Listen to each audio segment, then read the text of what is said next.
Double బెడ్రూమ్‌లకు సంబంధించి మరి జరుగుతున్న స్కాము ఏ రకంగా అర్హులైన వారికి డబుల్ బెడ్రూమ్ చెందుతా ఉన్నాయి, ఏ రకంగా చెందట్లేదు, వాళ్ళు ఎదుర్కొంటున్న ఇబ్బందులు ఏందనేది మాట్లాడడానికి ఇవాళ ఒక మహిళ మన కేఆర్ టీవీని ఆశ్రయించింది. అమ్మ ఇటు రండి. నమస్తే అమ్మా. నమస్తే సార్, మాది సంగారెడ్డి. నా పేరు రజని సార్. రజని, మాది సంగారెడ్డి దగ్గర ముందుకురా. ఫసల్వాది విలేజ్ లో డబుల్ బెడ్రూమ్లు ఉన్నాయి సార్. దాంట్లో నేను రెంట్కుంటాను. నిదానంగా చెప్పు, అసలు ఏం జరిగింది చెప్పు. దాంట్లో నేను రెంట్కుంటా. ఎక్కడ ఉంటారు మీరు? సంగారెడ్డి ఫసల్వాదిలో రెంట్కుంటాను. ఆ రెంట్కి ఇచ్చింది ఓనర్ కాదంట. దాన్ని 50,000 బెడ్రూమ్ లో రెంట్కుంటారు. అవును సార్, నా రెంట్ కట్టే పరిస్థితి, టౌన్ లో రెంట్ కట్టే పరిస్థితి లేక నేను డబుల్ బెడ్రూమ్ లో తక్కువ రెంట్ కంటే అందులోకి వచ్చిన.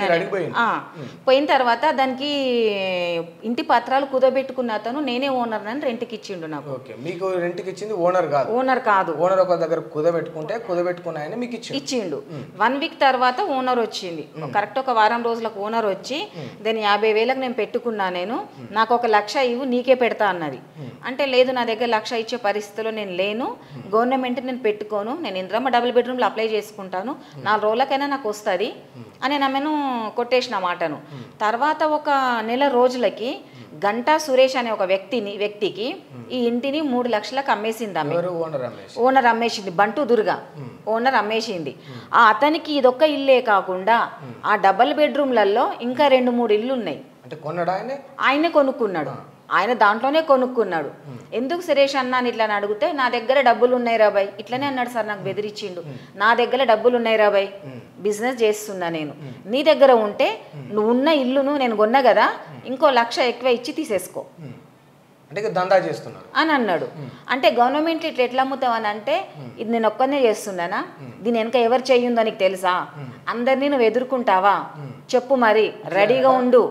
వారి దగ్గర రికార్డ్స్ ఉన్నాయి సార్, నేను ఏది కల్పితంతో చెప్పట్లేను, నేను ఎవరు అడిగినా రికార్డ్ నేను వినిపిస్తా, నేను ఆ వాయిస్ మాదా కాదా అనేది మీరు కనుక్కోండి.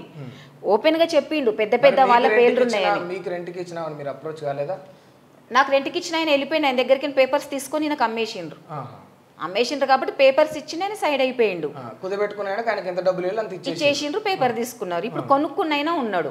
వచ్చి మొన్న ఫిబ్రవరి 1 రోజు ఒక 5-6 మందిని తాగబోపించుకొని వచ్చి బ్యాగరి హరీష్, సికింద్లాపూర్ నరసింహ, శ్యామల, సంతోషి, రేణుక, ఇంకొక అతను అనిలు, ఇంకా అక్కడ లోకల్లో ఉంటారు ఆంధ్ర అతను లక్ష్మి అని, వాళ్ళని తీసుకొని వచ్చి నన్ను బయటకు పిలిచి ఇంటికి లాకేసుకున్నాడు. అది సింగిల్ లాక్ వేసుకున్నారు సార్. నేను ఒకటి, ఆయన ఒకటి వేయలేదు. ఆయన ఒకటే సింగిల్ లాక్ వేసుకున్నాడు. వేసుకున్నప్పుడు వీడియో తీసిన తాళం కప్పు వేరే ఉంది. తర్వాత 3-4 డేస్ వరకు అక్కడికి వెళ్ళి రిక్వెస్ట్ చేద్దాము, కొంచెం టైం ఇస్తాడేమో, ఎందుకంటే పొయ్యి మీద బట్టలతో బయటకు వచ్చిన నేను అని వెళ్ళి చూసేసరికి వేరే తాళం కప్పు ఉంది. అది వీడియో ఉంది, ఇది ఫోటో ఉంది.